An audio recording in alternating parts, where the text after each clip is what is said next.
Nous sommes le 16 juillet 1942 à Paris au petit matin. Dans différents quartiers de la ville des Lumières occupée par l'Allemagne nazie, les gendarmes français raflent des milliers d'hommes, de femmes et d'enfants et même des personnes âgées. Ils ont tous un point commun, ils sont juifs. En 2 jours de rafle, 12 884 juifs sont arrêtés. Dans les réunions de la SS, Helmut Klorek, adjoint au chef de la SS en France, salue les actions menées par la police française.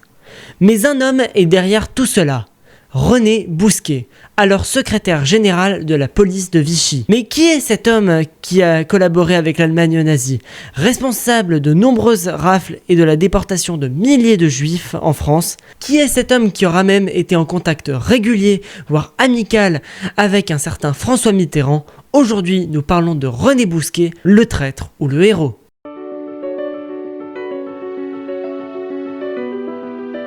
Mais les amis, avant de commencer cette vidéo, je tenais à vous parler de petit partenariat de la chaîne qui est fait avec la chaîne YouTube Plongée dans l'histoire de la Seconde Guerre mondiale qui a sorti ce livre 10 récits passionnants sur l'histoire de la Seconde Guerre mondiale. Je l'ai utilisé justement comme source puisqu'il parle de René Bousquet. C'est un livre vraiment passionnant. Je vous invite à le télécharger. Vous retrouverez le lien pour le télécharger en premier dans la description de la vidéo. Je tiens également à remercier Baptiste de la chaîne pour la confiance accordée. On commence tout de suite avec la vidéo. Né en 1909 à Montauban, le jeune René Bousquet entame des études de droit à l'âge de 22 ans. Il travaille dans le cabinet ministériel de Pierre Catala, alors ministre de l'Intérieur, et même proche d'un certain Pierre Laval. On va en reparler un peu plus tard. Avant 1940, il enchaîne les postes à haute responsabilité, un coup sous-préfet ou même membre de d'autres cabinets ministériels. À l'aube de la bataille de France, il est âgé de 31 ans et il est préfet de la Marne. Mais plus au nord de la France, l'armée française est balayée par la guerre éclair et se retrouve séparée en deux. La première partie est rembarquée à Dunkerque avec le soutien des Britanniques, tandis que l'autre recule vers le sud et Paris. La ville est déclarée ville ouverte le 14 juin. Après l'armistice, la France est partagée en 2 zones. Une zone libre au sud surnommée la Nono et sous la direction de maréchal Pétain et du régime de Vichy, et au nord une zone occupée par l'Allemagne nazie. Se trouvant en zone occupée, René Bousquet se retrouve obligé de traiter avec les Allemands.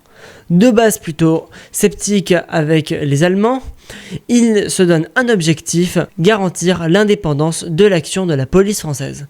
Il se verra proposer à plusieurs reprises les postes de ministre de l'Agriculture, mais il refusera et restera à son poste de préfet régional, un poste créé par Vichy.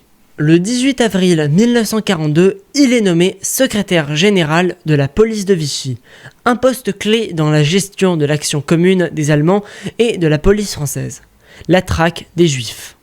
Dans l'espoir de maintenir l'indépendance de la police vis-à-vis des Allemands, il engage celle-ci dans cette traque.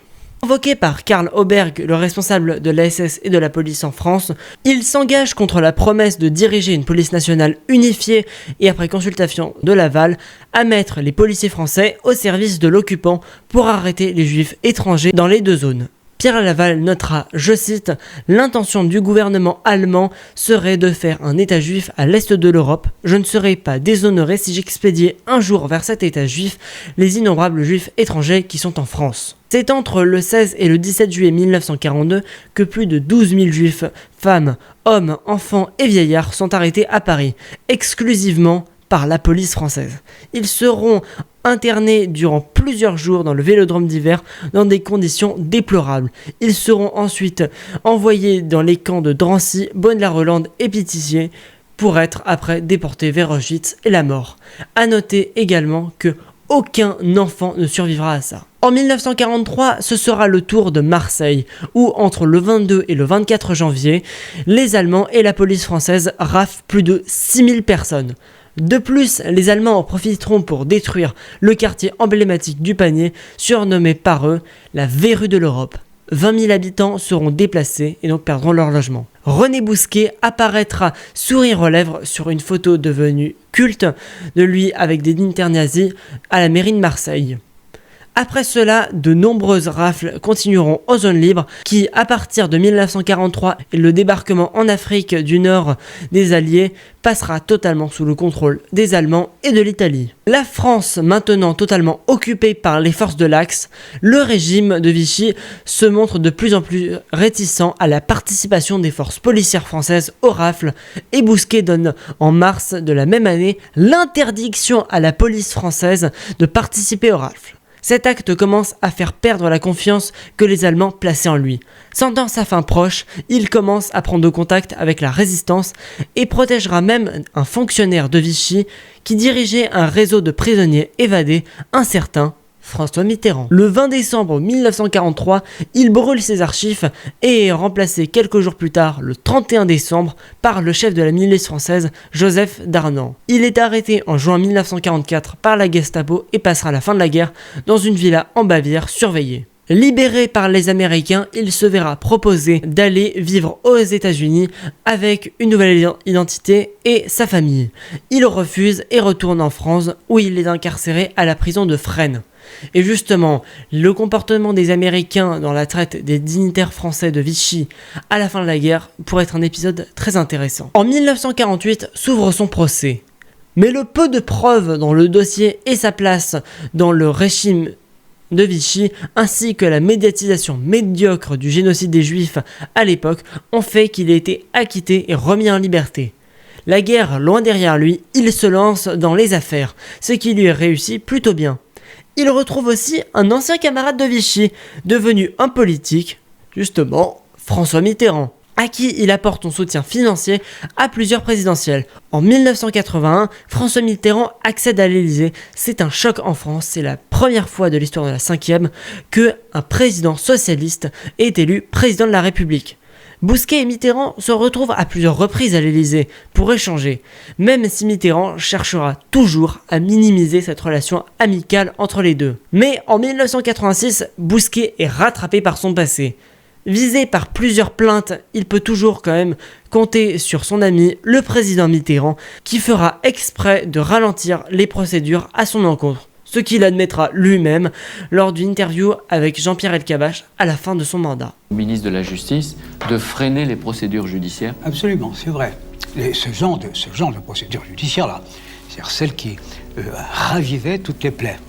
Mais oui, c'est vrai, je s'en prends la responsabilité. Mon devoir est de veiller à ce que les Français se réconcilient. En 1989, alors qu'il est de nouveau attaqué en justice par 3 associations pour crimes contre l'humanité et qu'il s'apprête enfin à répondre de ses actes, il est assassiné le 8 janvier 1993 à Paris, devant chez lui, de 5 balles par Christian Didier, un homme en quête de gloire. L'affaire est donc stoppée.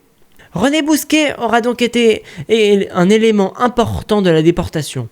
En 20 mois en poste, il aura été responsable de la déportation de plus de 60 000 juifs, avant de devenir un ami du président de la République. Même si aujourd'hui on se pose toujours la question, a-t-il accepté ses responsabilités macabres dans un but d'évolution de carrière ou de prestige, ou parce que simplement il était réellement convaincu par le système nazi. Même s'il faut noter que les Français de Vichy n'ont jamais réellement su pour les camps d'extermination, pour preuve justement la note de Pierre Laval que j'ai citée plus tôt. De plus, à la fin de la guerre, je suppose qu'il a fourni des documents à la résistance dans l'espoir de sauver sa peau. Mais cela n'est que mon avis personnel et justement ça a un peu aidé dans la balance de son procès, ce qui avait aidé justement au fait qu'il ait été acquitté. Car je pense quand même il était sûr que à la fin de la guerre, il serait jugé et justement ce procès s'est tenu. Voilà les amis, nous avons parlé de René Bousquet, le traître ou le héros. Si cette vidéo vous aura plu, n'hésitez pas à la liker, n'hésitez pas à vous abonner, c'est très important. On se retrouve dans une prochaine vidéo sur Adojo.